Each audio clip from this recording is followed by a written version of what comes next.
ETF index mutual funds నేర్చుకుని stock మార్కెట్లో రాణించాలనుకుంటున్నారా? వెంటనే ఈ నెంబర్కి కాల్ చేయండి.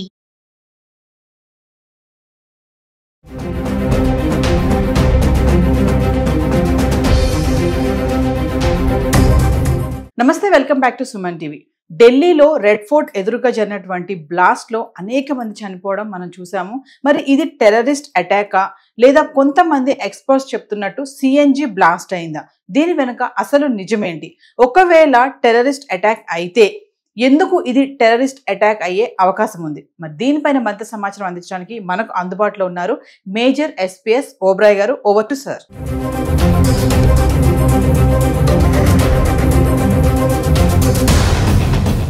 అందరికీ జై హింద్. నిన్న జరిగిన ఢిల్లీ ఎయిర్పోర్ట్లో ఒక టెక్నికల్ గ్లిచ్ అని అన్నారు, కానీ అది టెక్నికల్ గ్లిచ్ కాదు, ఒక సైబర్ అటాక్ అని చెప్పేసి ఇలా న్యూస్ బయటకు వస్తుంది. అంటే మన ఢిల్లీ ఎయిర్పోర్ట్ని సైబర్ స్పేస్ వాడుతూ దాని మీద అటాక్ చేయడం జరిగింది. అందుకే 2 అవర్స్ లోపల 400 పైగా విమానాలు రద్దు చేయాల్సిన పని వచ్చింది. ఈ సైబర్ అటాక్ ని ఎలా చేశారో, దీని వెనుక టెక్నాలజీ ఏంటి, దీని వెనుక చెయ్యి ఎవరిది ఉంది, అండ్ ఈ టైంలోనే ఎందుకు జరిగింది, మరెన్నో విషయాలు మరెన్నో వివరాలు దీనికి సంబంధించి చెప్తాను, జాగ్రత్తగా వినండి. ఫస్ట్ ఆఫ్ ఆల్ మనం ఒక విషయం అర్థం చేసుకోవాల్సింది ఏంటంటే, ఒక్కసారి విమానం టేక్ ఆఫ్ అయిన తర్వాత దీన్ని కంట్రోల్ చేసే బాధ్యత ఏటీసీ అన్నమాట. ఏటీసీ అంటే ఏంటి? Air traffic control unit. దీన్ని ఫ్లైట్ ఇన్ ఎయిర్ అని అంటారు. ఫ్లైట్ ఇన్ ఎయిర్ అంటే గాల్లో ఉన్న విమానం. ఈ విమానానికి అన్ని ఇంపార్టెంట్ ఇన్ఫర్మేషన్స్ ఇచ్చే బాధ్యత ఎయిర్ ట్రాఫిక్ కంట్రోల్. కాతే విమానం కూడా చాలా టెక్నికాలిటీస్ ఉంటాయి. లైక్ విమానంలో ఇన్బిల్ట్ జిపిఎస్ నేవిగేషన్ సిస్టమ్ కూడా ఉంటుంది. ఈ జిపిఎస్ నేవిగేషన్ సిస్టమ్ మీదనే అటాక్ చేయబడింది. అసలు ఈ అటాక్ ఏంటి, దీనివల్ల ఇబ్బందులు ఏమొస్తాయి, దీన్ని మ్యాప్ సహాయంతో నేను ఎక్స్ప్లెయిన్ చేయడానికి ట్రై చేస్తాను, వినండి. ఫస్ట్ ఆఫ్ ఆల్, ఎప్పుడైనా సరే మనం నార్మల్ కార్లోనో బైక్లోనో రోడ్డు మీద వెళ్తున్నప్పుడు జిపిఎస్ పెట్టుకుంటాం. జిపిఎస్లో చాలా ఇన్ఫర్మేషన్ ఇచ్చేది కేటగిరీస్లో ఉంటాయి.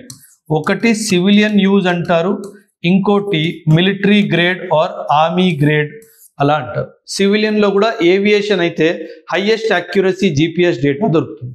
ఇన్ఫ్యాక్ట్ జిపిఎస్ అక్యురసీని 8 టైప్స్లో విభజించడం జరుగుతుంది.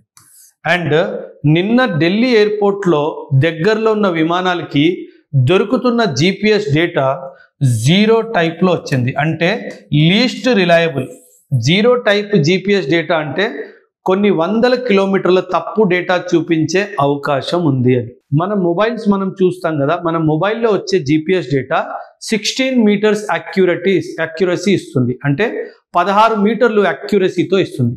కానీ ఏవియేషన్లో విమానానికి మాత్రము లెస్ దెన్ 1 మీటర్ అక్యురసీలో ఇన్ఫర్మేషన్ ఇవ్వడం జరుగుతుంది.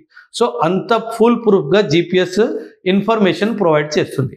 కాకపోతే ఒక రిపోర్ట్ ప్రకారము ఇది ఒక సైబర్ అటాక్ అని చెప్పేసి, అండ్ దీన్ని హమాస్ వాళ్ళు చేశారు అని కూడా ఒక ఇన్ఫర్మేషన్ వస్తుంది. అంటే గాజా నుంచి హమాస్ వాళ్ళు ఇండియా మీద సైబర్ స్పేస్ వాడుకుంటూ అటాక్ చేయడం మొదలుపెట్టారు. ఖచ్చితంగా దీని వెనుక పాకిస్తాన్ చెయ్యి ఉండే తీరుతుంది. ఎందుకంటే వీళ్ళకి, మన ఇంటెలిజెన్స్ ఏజెన్సీస్కి కొన్ని 19 ల్యాప్టాప్స్ దొరికాయి, ఎయిర్పోర్ట్ ప్రాంగణంలో 40 మొబైల్ ఫోన్స్ దొరికాయి, మరి ఎన్నో టెక్నికల్ డివైజెస్ దొరికాయి అని చెప్పేసి కూడా ఒక న్యూస్ రావడం జరుగుతుంది. అండ్ వీళ్ళు ఏం చేశారంటే, వీళ్ళు జిపిఎస్ స్పూఫింగ్ చేశారు.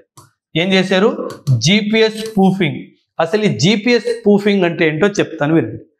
సహజంగా మనకి ఈ కార్ అనుకుందాం, ఈ కార్ రోడ్డు మీద వెళ్తుంది, కారో బస్సో లారీయో. దీంట్లో మనం జిపిఎస్ పెట్టాం. ఈ జిపిఎస్ సిగ్నల్ ఎక్కడి నుంచి వస్తుంది? ఆకాశంలో ఉన్న శాటిలైట్ నుంచి ఈ జిపిఎస్ ఇన్ఫర్మేషన్ ఈ కార్కో బస్సుకో వస్తుంది. జిపిఎస్ స్పూఫింగ్ చేసినప్పుడు వీళ్ళు ఏం చేస్తారంటే, ఇంకొక శాటిలైట్ వాడి స్ట్రాంగ్ సిగ్నల్ పంపించి, ఈ స్ట్రాంగ్ సిగ్నల్ ద్వారా రాంగ్ డేటా ఇవ్వడం జరుగుతుంది. అంటే తప్పు డేటా ఇవ్వడం జరుగుతుంది. ఇప్పుడు ఈ జిపిఎస్ మెషిన్ ఏదైతే కార్లోనో బస్సులోనో ఉందో ఆ జిపిఎస్ వస్తున్న డేటాని నమ్ముతుంది. ఎందుకంటే ఇది నేను జిపిఎస్ ఆన్ చేస్తే వచ్చింది కాబట్టి దాన్ని కరెక్ట్ డేటా అనుకుంటుంది. ఇది భూమి పైన కాబట్టి మనకి ఏదో విధంగా దారులు తెలిసి ఉంటాయి కాబట్టి అరే ఇది తప్పు చూపిస్తుంది అని చెప్పేసి మనం ఎవరినో అడుగుతూ వెళ్ళడం జరుగుతుంది. కానీ ఒక ఏరోప్లేన్ మాత్రము గాల్లో 30,000 నుంచి 33,000 మీటర్లు పైన ఎగురుతుంది. ఇది మబ్బుల పైన ఉంటుంది. ఆ మబ్బుల పైన ఉండడం వల్ల కింద భూమి ఏమీ కనిపించదు కాబట్టి వాళ్ళు ఏ దిశలో వెళ్తున్నారో కేవలం జిపిఎస్ ఇచ్చే డేటాను ఆధారం బట్టి వాళ్ళు మ్యాప్ సెట్టింగ్ చేసుకుంటూ వెళ్ళిపోతారు. ఇమాజిన్ మీరు ఢిల్లీ నుంచో లేదా బెంగళూరు నుంచో అమృత్సర్లో దిగాలి అని చెప్పేసి బెంగళూరు నుంచి అమృత్సర్ వెళ్ళాలి అని చెప్పేసి మీరు ఫ్లైట్ తీసుకున్నారు. అమృత్సర్ ఎక్కడుంది? దగ్గర పంజాబ్లో ఎక్కడో అమృత్సర్ ఉంది. అండ్ అమృత్సర్కి కేవలం 50 కిలోమీటర్ల దూరంలో మాత్రమే లాహోర్ ఉంది. సో జిపిఎస్ డేటాని మనం మాడ్యులేట్ చేయగలిగితే, కరప్ట్ చేయగలిగితే పైలట్కి 50 కిలోమీటర్లు రాంగ్ గైడెన్స్ ఇచ్చామనుకోండి, ఆయన అమృత్సర్లో కాకుండా డైరెక్ట్గా వెళ్ళి పాకిస్తాన్ లాహోర్ ఎయిర్పోర్ట్లో డ్రాప్ చేయడం జరుగుతుంది. అంటే ఎవ్వరు టెర్రరిస్టులు లేకుండా మన ప్లేన్ హైజాక్ చేయడం జరిగిపోతుంది. మీకు ఒక ప్రశ్న రావచ్చు, సార్ పైలట్ అక్కడ దిగినప్పుడు పైలట్కి కనిపిస్తుంది కదా, ఇది మన ఎయిర్పోర్ట్ లా కనిపించట్లేదు, ఇది వేరే ఎయిర్పోర్ట్ లా ఉంది అని.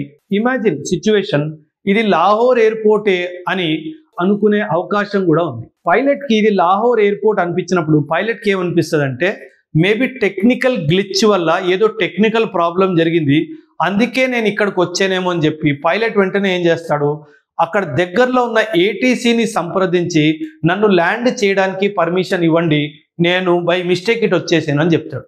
వాళ్ళు కూడా చాలా చక్కగా పర్మిషన్ ఇస్తారు.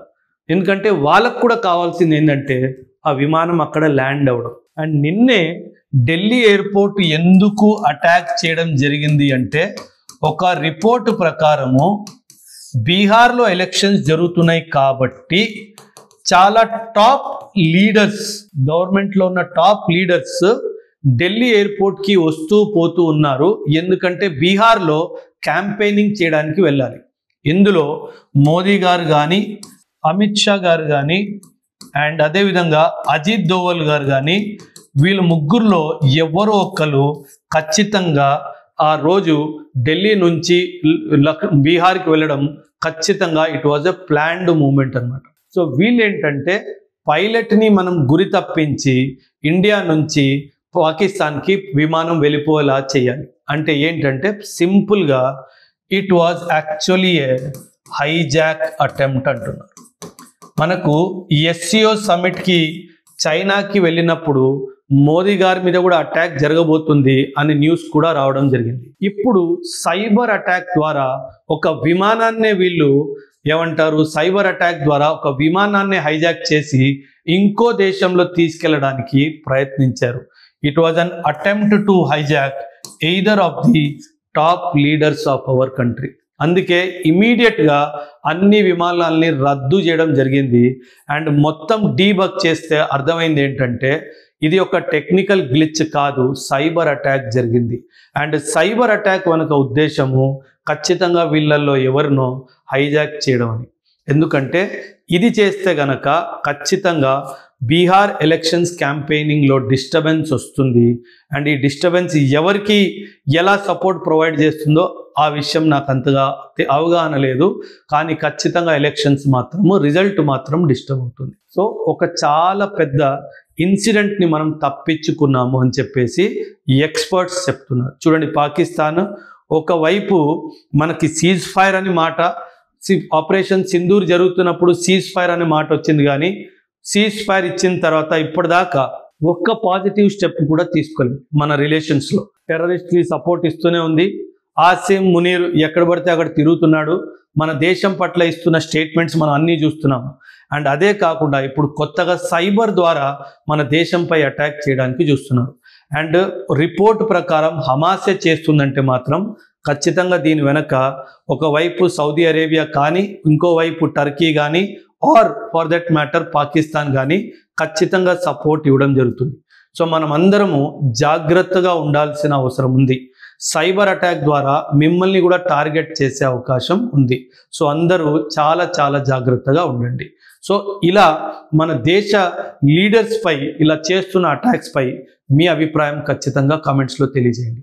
థ్యాంక్ యూ అండ్ జై.